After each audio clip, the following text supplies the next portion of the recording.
Hello family, કેમ છો? બધાય મજામાં? હું પણ મજામાં છું. હર હર મહાદેવ. બધાને જય માતાજી. તો નવા બ્લોગમાં બધાનું સ્વાગત છે. બધાને જય માતાજી. અને જો આટાણે આપણે નહીં ધોઈને મસ્ત ફ્રેશ થઈ ગયા છીએ અને ફ્રેશ બ્લોગમાં બધાનું દિલથી આભાર ને સ્વાગત છે. તો જો આટાણે છે ને આપણે ગાયની રોટલી ખવડાવી આવી ગયા છીએ, તો ગાયની રોટલી ખવડાવી દઈએ. સવારમાં રૂટીન કામ રોટલી ખવડાવવાની. કુલ્યાનાલ કે બપડાનિક રેલીને જ ખવડાવશે. એને રેલી મોટી કરવી. હવે છોડતો નહીં, મારશે ભાઈ. પહેલું છોડીશ નહીં.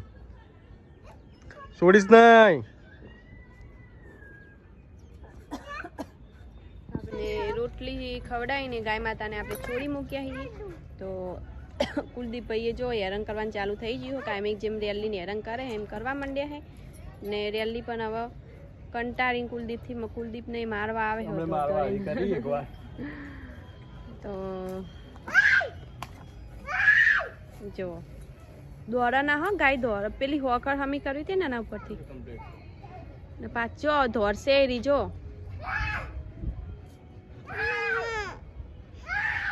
પગ બનાવે ને એટલે ઉપર નાખીએ. એ નહીં ગમતું એ તો પણ આટલામાં ચડી જાય ને શું હતું. વિશ્વાબેન પધારી રહ્યા છીએ આપણો ઘરેથી. તો હવે અમે આવ્યા છીએ કોમેડી વિડીયો બનાવવા ને બની રહ્યો છે બ્લોગ. કેમ કે છોકરા આવ્યા છે, પહેલો હવે લોહી પીવે વધારે. ને વિશ્વાબેન હવે નિશાળમાં જવાનો ટાઈમ થઈ ગયો છે, તો હજી થોડીક વાર છે, કલાકની. એમ કે પહેલું જમુ કહેતો હતો ને હોકર તમે શું દો. હર હર મહાદેવ, જય માતાજી. મારસી હવે જો અમે વૈકન વિડીયો બનાવીએ છીએ, તો એરી વૈકન આવી જઈ અમારી બાજુમાં. ચેરિયાની માએ આવી જઈ. જો એને એકલું લાગે ને એટલે બાજુમાં આવી જાય આપણી પાસે. ખુલ્લી મેલી ને કુલદીપભાઈ પેલી મકા રોહન ચાલુ કર્યું. ગાય ભાણ આપવું હોય એમ ફટાફટ વિડીયો બનાવી દી. હવે જઈએ આપણે ઘરે. વિડીયો શૂટિંગ થઈ ગયું હોય ને કુલદીપભાઈ હે ને અમારે ત્યાં હોય રહેવું હોય એટલે જો વડા આવશે હેડો. હવે સાંજે આવવાનું હા, એમને ફરવા દો હવે. હવે જઈએ આપણે ઘરે. આજે આપણે ખાવાનું બાકી છે. ફેમિલી જો આટાણે આપણે સુતા હતા ને એકદમ વરસાદ ફૂલ ફાસ્ટ ચાલુ થઈ ગયો. અને કુલદીપભાઈ છે ને અમારા વરસાદનો અવાજ સાંભળી એટલે ઉઠી ગયા. શું થયું બાબુ? અને નદિયાને એમાં નાહવા જવું છે, પણ એકદમ ઠંડુ પાણી હોય એટલે અત્યારે બીમાર થઈ જાય એમાં મતલબ. ને કુલદીપભાઈ શું કરે? કુલદીપભાઈ અવાજ સાંભળીને ઉઠી ગયા છે ને એકદમ ફૂલ વરસાદ ચાલુ થઈ ગયું છે એમાં. આમ જો કેટલો બધો વરસાદ એમ મેવો મળ્યો તો નહીં, એટલો વરસાદ ચાલુ થઈ ગયો છે ને. અહીંયા તો અમારે નાહવા તૈયાર થઈ ગયા હે રહ્યા. નવ્યાબેનને નાહવા જવું છે અને કુલદીપભાઈ સૂતા હે. કુલદીપભાઈ તો નાહવા જાય નહીં, અમને તો બીક લાગે વરસાદનો અવાજ સાંભળી. ના બાબુ ના, શરદી થઈ જાય, માંદા પડી જઈએ. જો બહાર પડી રહ્યો વરસાદ ને અંદર શિકાર મેડમ ને હવે શું કપડા ગોતો હશે? શું ગોતો?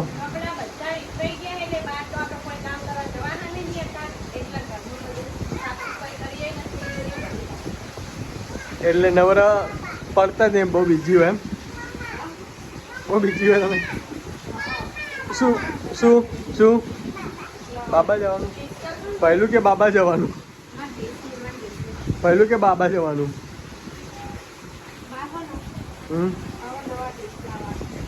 લાવી દો. કોને ના પાડી? હા મણી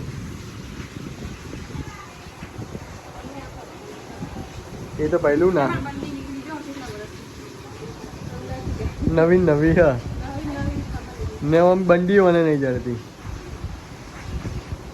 જો નવ્યા બેન પણ વરસાદમાં જોઈ જીધી. વરસાદમાં રખડવા જવાય? પહેલું જ શાંતિથી ઊંઘ્યો. જો આજે હવે શાંતિ નહીં રહેવા દે પહેલાં નહીં. તો આ આ બાજુ મેડમનું કામ ચાલુ હોય ને બહાર તો બહુ જ ફૂલ વરસાદ ચાલુ હોય, ઓર્ડર પડેલા પણ બહુ વરસાદ છે એટલે નહીં ગયા. બસ એ તો બધી વારી વારી ભેગી દઈએ. અત્યારે ઇન્સ્ટામાં પણ હાલ થોડી મહેનત કરતા છે નહીં આપણે. મહેનત ચાલુ છે એટલે હાલ થોડા દિવસ વારે ભેગી દઈએ. ટાઈમ નથી ને, ટાઈમ નથી એવું. ભાગમ ભાગ થાય. આટલો વિડીયો બનાવીએ પણ તોય કેટલું દોડમ દોડ હોય. એટલે ઇન્સ્ટામાં હાલ કોઈ આપણે કોઈ વિડીયો ઉતારતા નથી. ખૂબ દિવસ ટાઈમ મળી જાય તો એક આને વિડીયો ઉતારીએ. એવું નહીં કે ઉતારવાનું. એક આવી બાકી આપણે હાલ પડ્યું જે મહેનત હાલ ખરી કરવાની ને ફેસબુકમાં કરવાની છે આપણે. હા હવે તો અલગ કામ માંડ્યા. જો ફેમિલી અટાણે છે ને આપણે રોટલા કરવા બેસી ગયા છીએ ને ખાવા બનાવવાનું ચાલુ છે.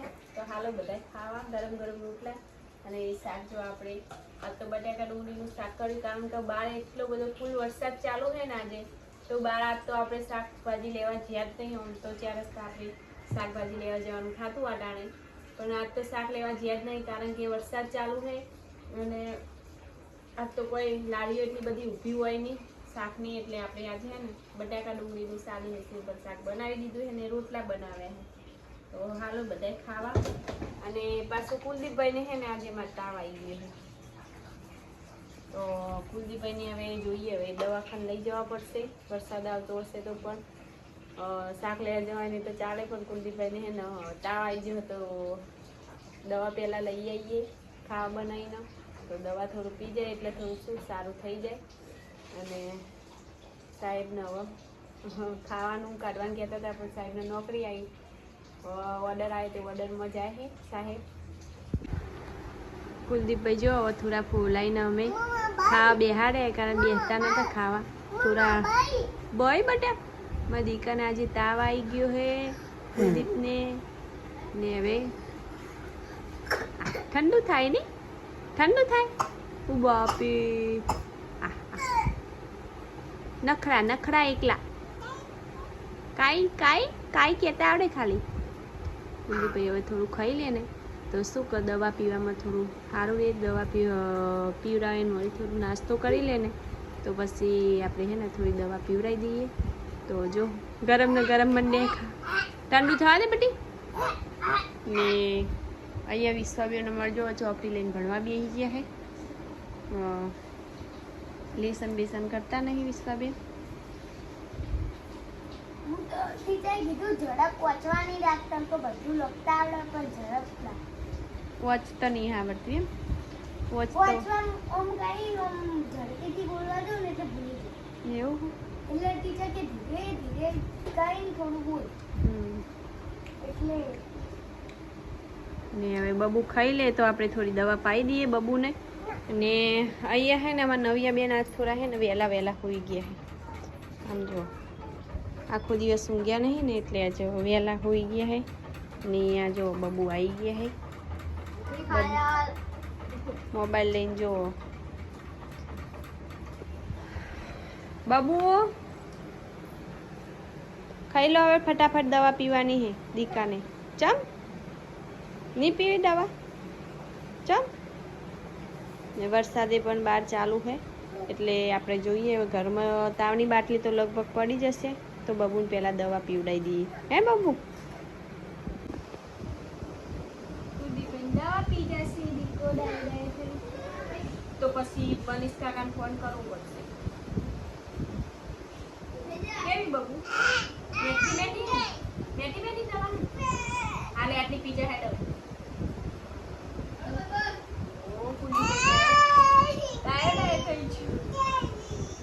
પાણી નહીં પીવાનું, પાણી પીવાનું હે. કુલદીપભાઈ જો બોલે કે દવા પાઈ દીધી. દવા તો પી જાય છે મારો છોકરો. એટલી દવા પી જાય ને તાવ બહુ આવી ગયો મારી દીકરા.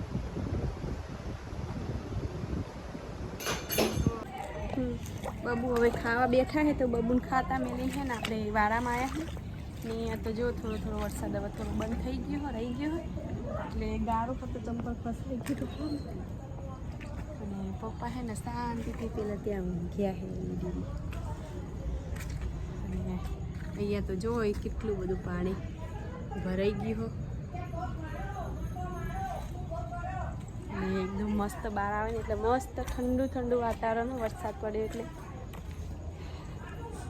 બહાર અંદર તો પાછી એટલો વરસાદ પડે ને તો અંદર ઘરમાં તો પાછી ગરમી જ છે પણ અત્યારે બહાર આવે ને તો એકદમ ઠંડુ ઠંડુ વાતાવરણ અને અહીંયા આપણે આવ્યા છીએ તો ગાયની દેખ કરવા ગાય શું કરે તો ગાય જો ગાય એકદમ કીચડ થયો હોય ને વરસાદ પણ પડ્યો એટલે ગાયની થોડી ઘણી હેરાનગતિ બિચારી છે અત્યારે કારણ કે નીચે પ્લાસ્ટર છે તો થોડું ઘણું સારું છે ને વરસાદ ઓછો પડ્યો હોય હાલ તો એટલે કોઈ ચિંતા જેવું છે નહીં ને થોડું કોરું છે ગાય પલળી નહીં ઉપર થોડું બાંધેલું હોય ને એટલે નેટ એના લીધે થઈને થોડી શાંતિ છે ને હવે છે ને આપણે ચાર પૂરો કરી દઈએ ગાયને કારણ કે વહેલા સાથે થોડું કરી દઈએ કારણ કે અહીંયા છે ને ઘરેથી આવતે પાછું ફાવતું નહીં એટલે આપણે આવીએ તો ચાર પૂરો કરીને જ જઈએ તો ગાયને ફટાફટ હવે ચાર પૂરો કરી દઈએ ને આપણો વિડીયો કોક આટલા સુધી આપણે રાખીએ છીએ તો તમને વિડીયો કેવો લાગે કમેન્ટમાં જરૂર લખજો ને સારું લાગે હોય તો લાઈક કરજો શેર કરજો ને વિડીયોમાં નવા હોય તો સબસ્ક્રાઈબ કરી લેજો તો મળી આવે કાલે નવા બ્લોગમાં ત્યાર સુધી બધાને જય માતાજી હર હર મહાદેવ અને બાય બાય.